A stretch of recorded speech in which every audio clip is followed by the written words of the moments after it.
টালা ট্যাঙ্কের শরীরে অসুখ, বাসা বেঁধেছে অজস্র ছিদ্র, ফাটল। সাময়িক মেরামতিতে অসুখ সারেনি। অসুখ সারাতে ফের কেন্দ্রের দ্বারস্থ পুরসভা। মিলেছে আর্থিক সাহায্যের মৌখিক আশ্বাস। ঐতিহ্যের টালা ট্যাঙ্কের যৌবন থাকবে অটুট, আশায় বুক বাঁধছে কলকাতা।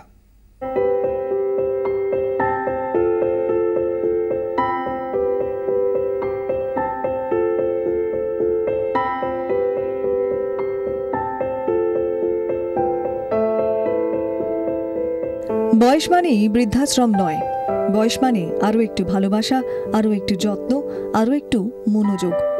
অবহেলা নয়, বরং পরম স্নেহে তাকে সমাজের সঙ্গে আষ্টে পৃষ্ঠে জড়িয়ে রাখা। আর সেই বৃদ্ধের নাম যদি টালার ট্যাঙ্ক হয়, তাহলে তো কথাই নেই।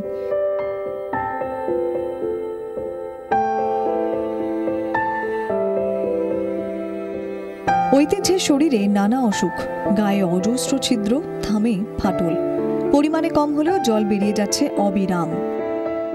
শতাব্দী প্রাচীন এই ট্যাঙ্ক শহরের মানুষকে পরিষেবা দিতে দিতে এখন অনেকটাই ক্লান্ত। তার শরীরও বেশ খানিকটা খারাপ, কোথাও বা ছিদ্র, আর সেই ছিদ্র বেয়ে এরকমভাবেই হু হু করে বেরিয়ে যাচ্ছে জল।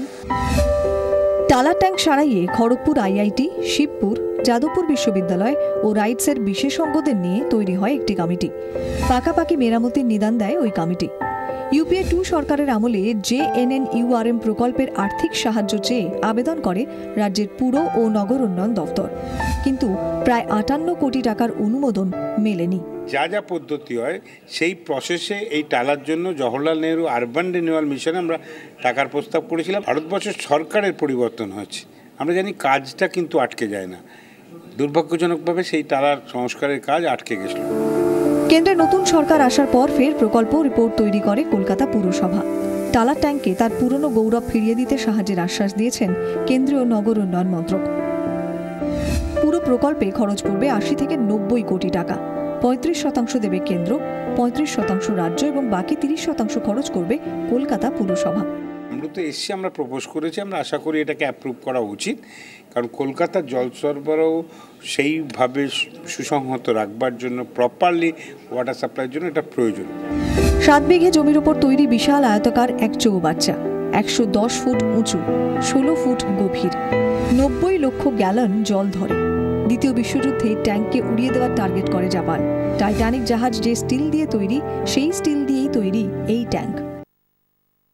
ঠিক এইভাবে লেভেল ইন্ডিকেটর করা রয়েছে, যা দিয়ে বোঝা যাবে যে ট্যাঙ্কে কত ফুট জল রয়েছে। ব্রিটিশ আমলে যখন এই ট্যাঙ্ক তৈরি করা হয়, সেই সময় এখানে ভেতরে একটি বয়া রাখা রয়েছে, যেভাবে ঠিক গঙ্গার জল বেড়ে উঠলে বয়াগুলো ভেসে ওঠে, ঠিক একই সিস্টেমে এখানে এই লেভেল ইন্ডিকেটর তৈরি করা হয়েছে।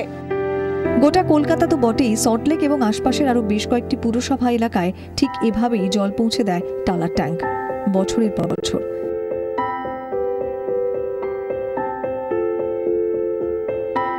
বিশাল এই ট্যাঙ্কের আপাদ মস্তক মেরামতি হবে ঠিক এইভাবে ভেতরে 4টি কম্পার্টমেন্টে আলাদা আলাদাভাবে জল খালি করে মেরামত করা হবে।